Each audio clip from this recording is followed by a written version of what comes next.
Olá, meus queridos, a paz do Senhor Jesus, tudo bem com vocês? Espero que esteja tudo bem com vocês. Quero aqui nesta oportunidade louvar a Deus que nos concede este momento para estarmos juntos para mais um vídeo, para mais um assunto, é, para estarmos tratando, né, de um assunto que eu creio ser interessante para você.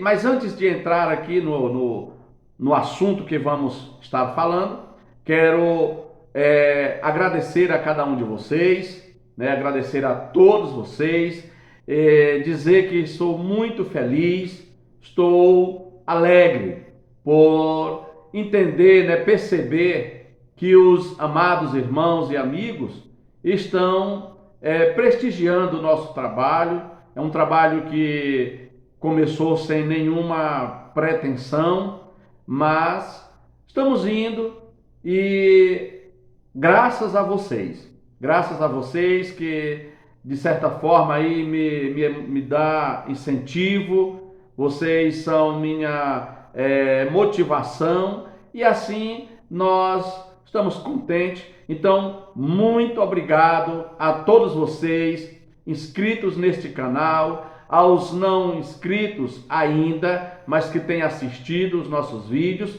E eu quero aproveitar o momento aqui para pedir a você, se inscreva neste canal, deixe o seu comentário, será de grande relevância. O joinha, para que o YouTube possa entender que o nosso conteúdo é interessante e que as pessoas estão gostando do conteúdo e assim fortalecerá mais ainda o nosso canal, tá? Já passamos dos 200 inscritos, já estamos com 240 inscritos e isso é um motivo de muita alegria. Estou feliz por estar junto com vocês e ter vocês junto comigo nesta empreitada. Ok, meus queridos? Compartilhe os nossos vídeos, nos ajude. Vocês são os contribuintes de grande importância para este canal. Então, que assunto vamos estar falando hoje? Hoje quero trazer aqui, né, um assunto que é bastante comentado, bastante falado nas comunidades, né, nas igrejas, nas congregações, e é muito conhecido o assunto. É a parábola narrada por Jesus a respeito ali do mordomo infiel, tá? Esta parábola nós vamos estar procurando trazer aqui o conteúdo deste texto um pouco, espero, né, ser um conteúdo um pouco diferente do que você já ouviu e que seja, que lhe atraia, né? Atraia a sua atenção, venha atrair sua atenção e que você possa gostar do que vamos, da explicação que vamos dar aqui dentro desse texto com o seu contexto, que é muito importante. Então, antes, vamos à leitura aqui de alguns versículos. Lucas, capítulo 16, quero ler a partir aqui do versículo 5, pois você conhece a história, você lê bastante essa passagem bíblica, e vou fazer aqui a leitura aqui de alguns versículos, 3 versículos no máximo, para que a gente tenha por base aqui, né, como base para entrarmos no assunto. O versículo 5 do capítulo 16 de Lucas diz assim: e chamando a si cada um dos devedores do seu senhor, disse ao primeiro: quanto deves ao meu senhor? E ele respondeu: 100 medidas de azeite. E disse-lhe: toma a tua conta e assenta-te já, escreve 50. E ele,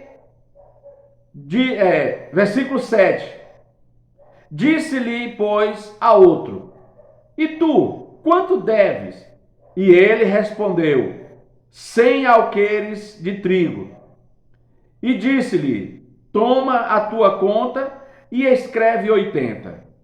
Aí o versículo 8 diz assim: e louvou aquele senhor o injusto mordomo por haver procedido prudentemente, porque os filhos deste mundo são mais prudentes na sua geração do que os filhos da luz.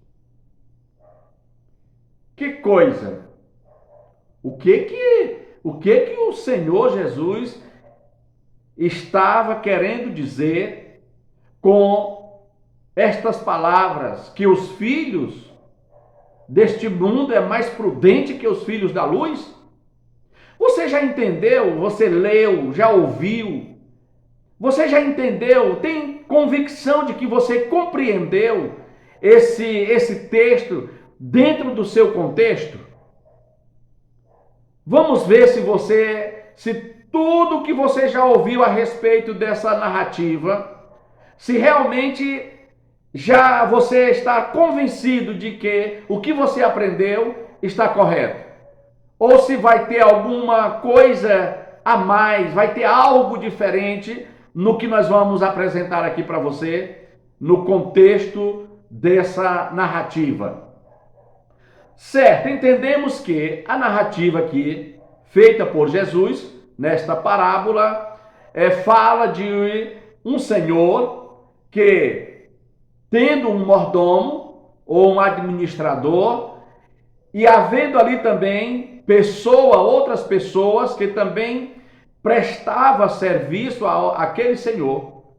E você conhece a história que aquele senhor, ele agia de forma infiel, agia com infidelidade. Ou seja, ele não era fiel no seu serviço para com aquele senhor. E o que acontece é que, percebendo ele a sua infidelidade para com o seu senhor, e ele entendeu que o seu tempo estava chegando ao fim. E ele tem na ideia, né, tem na mente a ideia de que ele seria demitido, seria dispensado, e o que seria dele agora, dali para frente, quando fosse dispensado, despedido ali por aquele senhor. E logo ele, astutamente, ele elabora um plano para envolver outras pessoas que também tinha que prestar contas àquele senhor. O que ele fez? Ele procurou armar um plano e executar o plano como ele executou, a fim de adquirir algo que ele pudesse cobrar daquelas pessoas quando ele estivesse, como diz aí, né, na rua da amargura, quando ele estivesse sem emprego, já a sua fama não muito boa. Então ele arma o esquema, prestar um favor, ainda que de forma infiel, agindo com infidelidade para com o Senhor. Mais uma vez, ele vai deixar aquelas pessoas nas suas mãos. Ele vai, a princípio, facilitar algo para aquelas pessoas. E como disse aqui, você viu na leitura, né, desses versículos, que ele chegou para um devedor e disse: você deve quanto para o meu senhor? E alguém vai e diz: devo 100. Ele disse: pois, pega, eu vou te dar um desconto aí, paga com desconto. Vamos ajeitar aqui, paga só 50.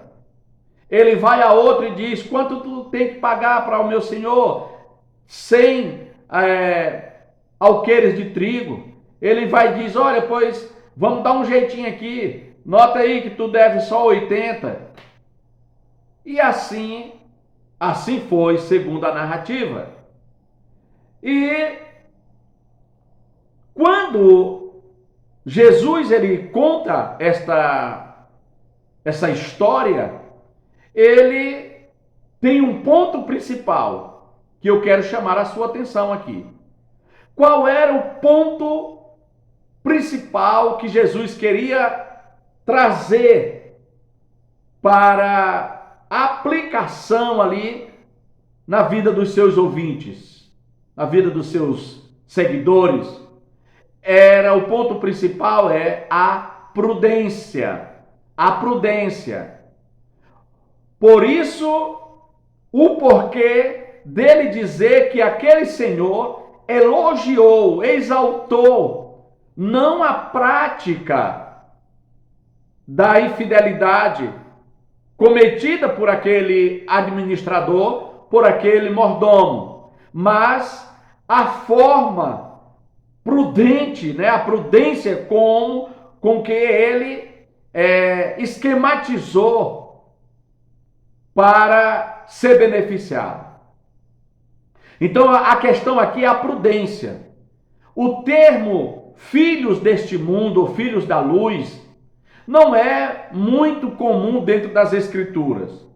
Parece-me que ocorre apenas 2 vezes nas Escrituras. Aqui em Lucas e também no Evangelho de João. E sendo o ponto principal dessa narrativa a prudência, então havia aqui no Senhor Jesus um propósito. E ele apresentar aqui a questão da prudência, tanto é que em Mateus, para que você entenda, fique na sua mente, prudência e palavra. Prudência e palavra. E filhos, quer seja do mundo, quer seja da luz. Tá? Fique com isso na sua mente e você vai entender o que nós vamos desenrolar aqui nesse texto com fundamento no seu contexto. Pois importante não é só apenas ler o texto e não conhecer o seu contexto. Tá? O contexto é o que dá base para o desenrolar da mensagem, trazendo aí uma aplicabilidade, né, daquilo que o Senhor Jesus estava intencionado ali para com os seus ouvintes. Então, em Mateus capítulo 7, Jesus dá um exemplo de prudência, relacionado ao que? Relacionado à sua palavra. Mateus capítulo 7, logo nos primeiros versículos, ele narra a história de 2 homens, 2 cidadãos, vamos ler então, vamos ler. Olha o que diz aqui. Aliás, não é nos primeiros versículos do capítulo, né? Não é nos primeiros versículos, já é a partir do versículo do 24. Olha o que diz, a partir do versículo 24. Todo aquele, pois, que escuta estas minhas palavras e as pratica, assemelhar-lo-ei a um homem prudente que edificou a sua casa sobre a rocha. Todo aquele, pois, que escuta estas minhas palavras, assemelhar-lo-ei como homem prudente que edificou a sua casa sobre a rocha.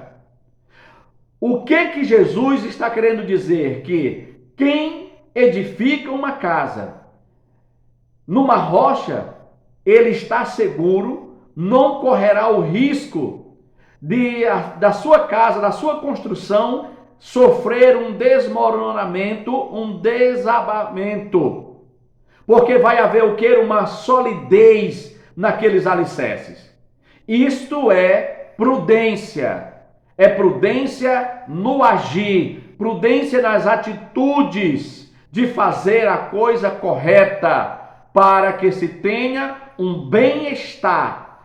Continuando aqui a leitura, versículo 26 diz assim: e aquele que ouve estas minhas palavras e as não cumpre, compará-lo-ei ao homem insensato, já não é mais prudente, ao homem insensato que edificou a sua casa sobre areia, e desceu chuva, e correram rios, e sopraram ventos, e combateram aquela casa, e caiu, e foi grande a sua queda. Meus amados irmãos e amigos, preste atenção no que diz a palavra. A prudência, o foco aqui, o propósito aqui do Senhor Jesus é chamar a atenção dos seus ouvintes para a questão da prudência, Veja que um homem, alguém que escuta as palavras, ouve as palavras e as pratica, comparado será como alguém que edifica, alguém prudente que edifica a sua casa, os seus alicerces numa rocha, trazendo aí a ideia de algo sólido, firme, garantido. Agora preste atenção, não sei se você já leu esse texto, se você tem o hábito de ler a Bíblia com detalhes, interrogando os detalhes. É assim que deve ser, que a Bíblia deve ser estudada. Devemos ler, mas interrogando os detalhes, senão não será um estudo bíblico, ok? Então perceba uma coisa, um homem prudente que edifica a casa na rocha e outro insensato que edifica na areia. O que há de diferente nestas pessoas, nesses dois personagens? O que há de diferente, a princípio, é nada. Porque a questão está na palavra. Aquele que ouve, o foco aqui é a palavra. Os dois ouvem a palavra. Agora, para que você entenda que o importante não é só ouvir a palavra. Deus não quer só que os seus filhos, que as pessoas só apenas ouçam a sua palavra. Pois ouvir, todo mundo ouve. Agora, o que ele quer chamar a atenção para que as pessoas ajam com prudência após ouvir a palavra. A prudência de quê? A prudência de pôr em prática o que ouviu na palavra. Veja que esses dois personagens, os dois, ouviram a palavra, mas só um foi prudente, edificando a sua casa na areia. Agora vamos ao que interessa. A questão dos filhos deste mundo para os filhos da luz. A diferença. Para se entender e fazer uma aplicação correta desse texto, é preciso conhecer o seu contexto histórico do primeiro século. Conhecer aí o contexto histórico do primeiro século. E qual é o contexto histórico aqui dessa narrativa? Filhos do mundo versus filhos da luz. Olha, o contexto histórico que eu quero apresentar para você e dizer que o objetivo aqui, a fala de Jesus, ele falava de um povo chamado essênios. O povo essênios era um povo que não era muito conhecido, não era muito comum se ouvir desse povo, e até porque os essênios eram um povo totalmente reservado, isolado, eles viviam de forma isoladamente, os essênios viviam. Os essênios, foi passado aí, eles passaram a ter receber uma importância maior, por volta aí do ano aí de 47, de 1947, com a descoberta dos rolos de Curã, ali das cavernas de Curã, ali do Mar Morto. Foi a partir daí que foi dada uma atenção maior a este povo, aos essênios. É claro que esse povo, eles tiveram aí algo muito importante para a nossa questão de conhecimento da palavra, algo importante sim, através deste povo que chegou a nós, tá? Mas não é a questão aqui, não vamos entrar neste mérito, pois o foco aqui é só esclarecer o porquê de filhos deste mundo com filhos da luz. Então, por que Jesus queria chamar a atenção para este detalhe? Tratando-se deste povo chamado essênios, um povo que até então era desconhecido, até aí o ano 47, eles viviam isoladamente, como eu já falei. Era um povo, por que eles viviam isoladamente?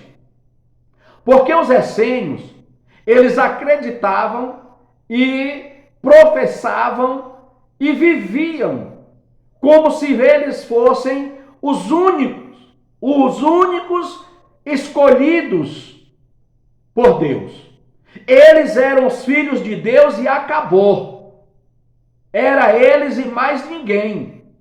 Os essênios levavam tão a sério essa questão que eles preferiram viver isoladamente, para não ter contato com o mundo. Observe aqui, contato com o mundo.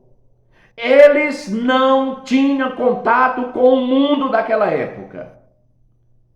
Era tão rigoroso o sistema ali com os essênios, que se eles passassem, fossem num caminho, e eles passassem por uma pessoa que não era do seu grupo, essa pessoa não fosse da comunidade essênica, quando eles eram isolados e tinham que tomar banho,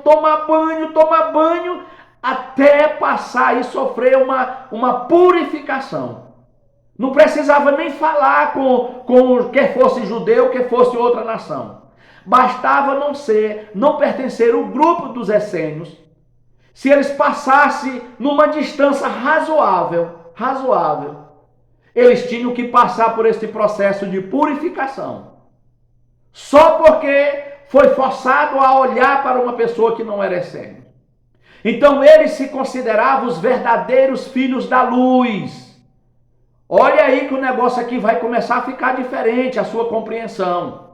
Porque muita gente tem pregado aí pelas igrejas, eu tenho observado pessoas que pregam mesmo dentro das igrejas, esta mensagem dizendo que os filhos da luz, aqui citado, é os filhos de Deus.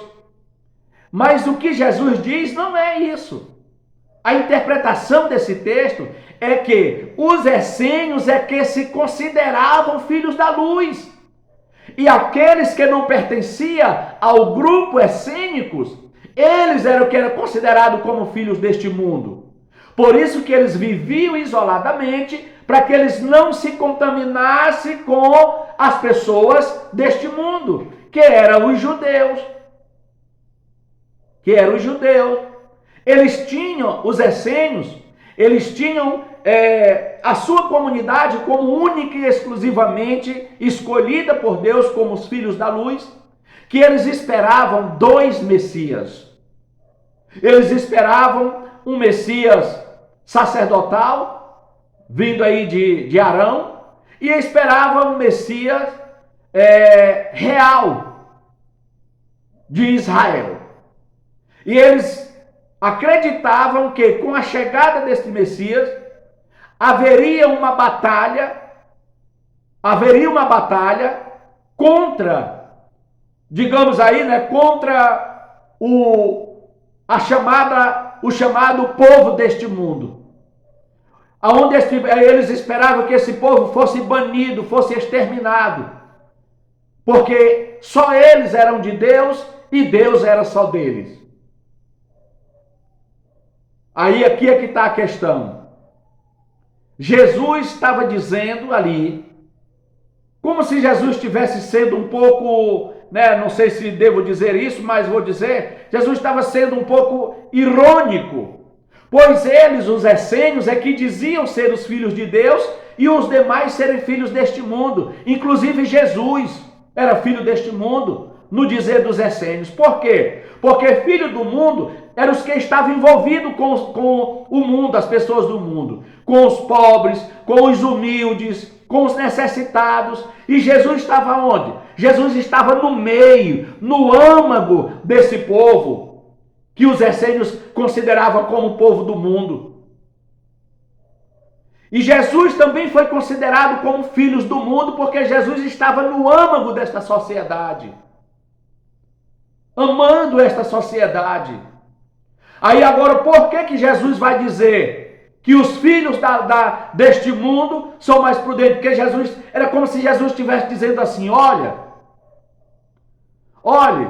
os essênios dizem que são filhos da luz, conhecem a palavra, mas eles desprezam o que há de mais valioso na palavra. Eles não vivem a palavra que conhecem. Eles não honram o que eles dizem serem filhos da luz. Já os que são chamados de filhos das trevas, ou filhos deste mundo, são mais prudentes. Por quê? Porque escuta a palavra. Lembra dos dois cidadãos que escutaram a palavra, mas um foi prudente? Pois é, ali, digamos que um daqueles representava quem? Os chamados filhos do mundo, dos quais Jesus era um deles, no dizer dos essênios. Porque ouviu a palavra e prudentemente cuidou de edificar a sua casa na rocha. E o outro, representando grupos essênios, que também ouviu a palavra, mas não as colocava em prática. Porque diziam ser os filhos da luz, mas não brilhava no meio dos demais como sendo luz. Porque não praticava a palavra do Criador. Pois Deus é amor, Deus é o Deus de amor e é o Deus de inclusão e não de exclusão. Aí por isso que Jesus diz que os filhos deste mundo são mais prudentes. Em outras palavras, Jesus poderia ter dito, olha, nós, eu e vocês aqui, que estamos juntos, unidos aqui, nós somos os filhos deste mundo, segundo o dizer dos essênios, mas nós somos prudentes. Por quê? Porque nós colocamos em práticas a palavra de Deus. Você entendeu agora o verdadeiro, real significado dessa narrativa? O porquê de Jesus dizer que os filhos deste mundo? É exatamente isso. Espero aqui, meu querido irmão, meu querido amigo, ter trazido aqui nesta versão, né, esta versão dessa narrativa do Senhor Jesus, e que eu espero ter aí conseguido abrir a sua mente um pouco e que você tenha conseguido aí ver esta mensagem de uma forma diferente. Então ficamos por aqui, encerramos aqui este vídeo. Mais uma vez, o meu muito obrigado a vocês, de coração, o meu muito obrigado a vocês. E se você gostou desse vídeo, deixe o seu comentário, diga aí a sua opinião a respeito dessa mensagem. E também quero pedir mais, se você quiser dar sugestões, que tipo de mensagem você quer ouvir, deixe a sua sugestão e nós vamos trabalhar a mensagem que você desejar ouvir, ok? Nos ajude, pois o meu prazer é poder trabalhar juntamente com vocês. Meu muito obrigado, um forte abraço e até o próximo vídeo, permitindo assim o Senhor, nosso Salvador. Que Deus abençoe. Um abraço a todos.